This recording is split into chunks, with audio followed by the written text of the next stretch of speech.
Welcome to Run It Back. Lou Will, Michelle Beadle, that's a weird name, and Chandler, who is fresh off of a red-eye. Sir, man, what are you doing yourself? The Sunshine State's not so sunny today. This weather, Lou, brutal. Cold in Florida? Oh my God, it's Don't 40 do this. degrees. Oh, he did it. I thought Florida was skipping the winter this year. No, Wow. it is 40 degrees, and we are dancing in a golf tournament, walking the next 4 days, Bees, with these beat up knees. I'd like to apologize for everyone in the negative 20 and below crowd that is currently suffering through the country while Chandler They're not whines. playing golf now, are they, Beetle? Okay, I mean, it gets worse. Every time he talks, it gets worse. All right, guys, we got some news, and we will get to some hoops as well, but this is interesting. NBA insider Henry Abbott of True Hoop reporting that Giannis was close to firing his longtime agent over his failure to get Giannis traded from the Bucks. He also said that Rich Paul, podcaster and agent, has been talking to Thanasis and wants to represent Giannis. Rich is said to have been making the case that he is the guy who gets star players to where they want to go. Juicy, Chandler. Okay, well, first of all, let's start with Rich Paul getting dudes where they want to go. Yeah, we're buying that, yes?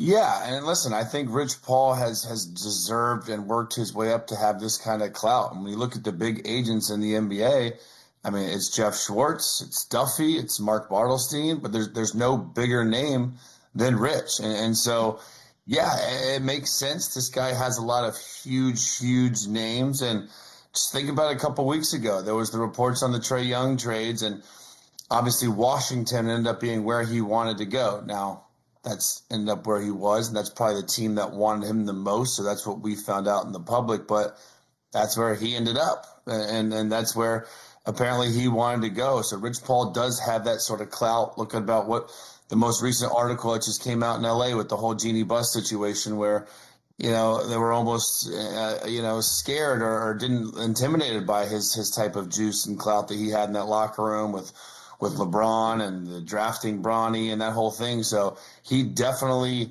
it makes sense. Like he'd be the guy for the job. And if I was a current player in the NBA right now, and it's all leverage, right? All these agents have so many players, but they leverage their other guys and their contracts and their team. And he's got a lot of top dogs. And so it makes sense. To me, the story, though, is Giannis even interested in hiring him or making the switch when he hasn't demanded the trade and he hasn't publicly said he wants out? Why do you need a powerhouse agent to get that done if that's the case? So I think things are going to start happening here day by day. And listen, Rich Paul, again, he started off as LeBron's best friend, high school boy, and he's become one of the more powerful agents in all of sports, not just the NBA. So it makes sense. Hulu. It's going to get good. It's going to get good. So yeah, it's just a report. So I won't overreact, but it's mixed messaging again, right? Like Giannis is saying that he had never asked for a trade, but as it seems behind closed doors, he's trying to get traded. He's actively trying to get traded. So if this report is true that he's unhappy with his representation and he wants to work with Rich Paul, well, first of all, Rich Paul is a guy, the key word that Chandler just used was leverage. Rich Paul has a lot of clients that he can leverage, that he's been able to get a lot of big deals done for a lot of his big name clients. I don't think that would change if Giannis was to join his roster. But also it has to be clear messaging. We look at Trae Young.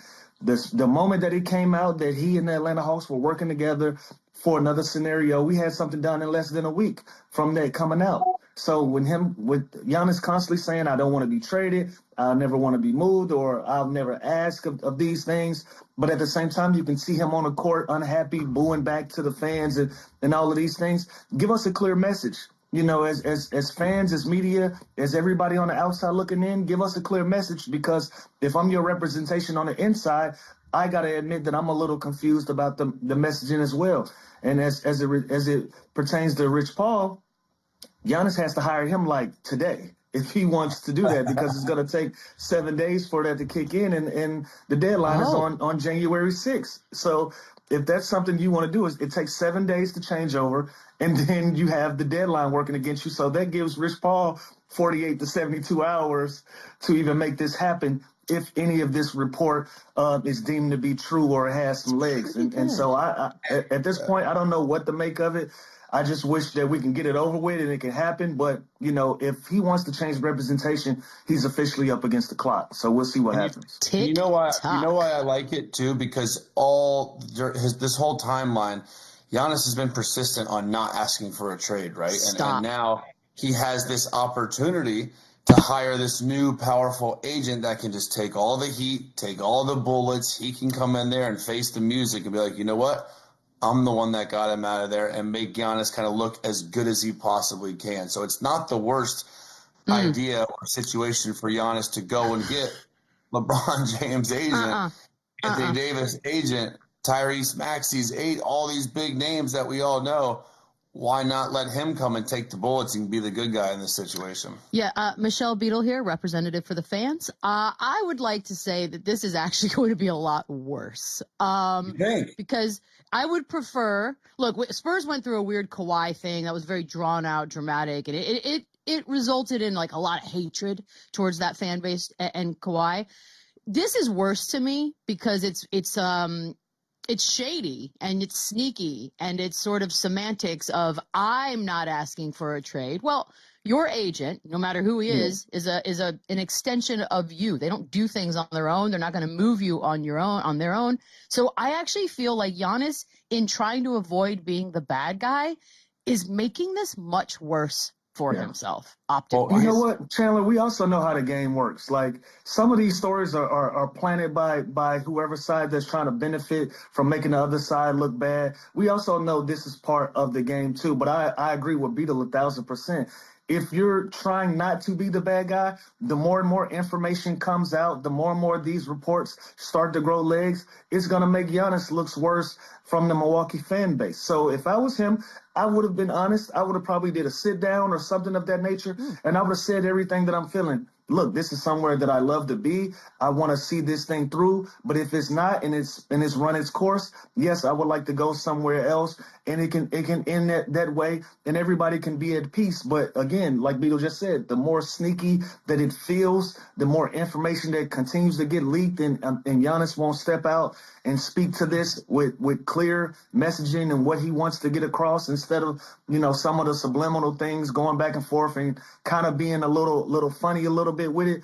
That's going to turn the fan base off, especially with him not being on the floor at this point. You know, let this team go on a slide in the course of everything that's going on. They're going to look at Giannis for answers, and they're going to look at him to be blamed as well. So all of this stuff is starting to get more and more messy as the days go by, with him trying not to make it that way. But it is what it is at this point.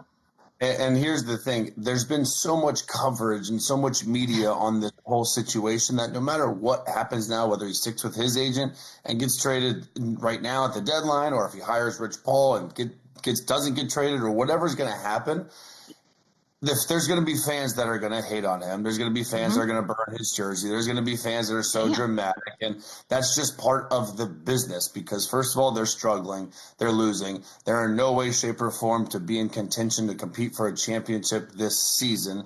And Giannis is a huge part of that. So this is already, just for months now, this has become such a story that no matter what happens, he's not going to be able to please everybody. And a player of Giannis's stature, he deserves the right to have a team built around him to compete.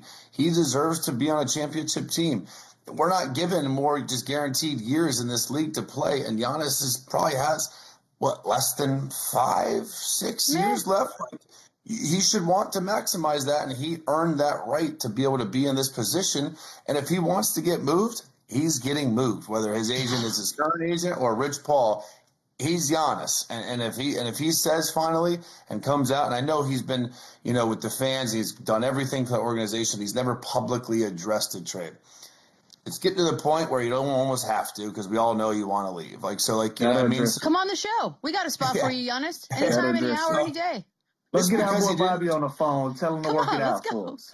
Just because you didn't go straight Kuminga style or Dame Lillard and agree to, I also feel like that's coming. I feel like a couple more losses, a couple more team meetings, frustrations boiling over. I think the front office is going to realize quick, this isn't forever. This is going to end soon. We're just delaying the inevitable. we got to possibly make a move here as quick as this trade deadline, because I think a lot of guys thought with the stature of him, it was an off-season, that kind of summertime move. It's getting to the point where their season's gone so south that I think it might happen this deadline. He's going to be a Knick, and we said it 2 years ago. Oh, man, we got to find that footage. We got it on tape somewhere, guys. Never say never, kids. That's what I say. Never say never. Never say forever. You're going to get yourself in a corner.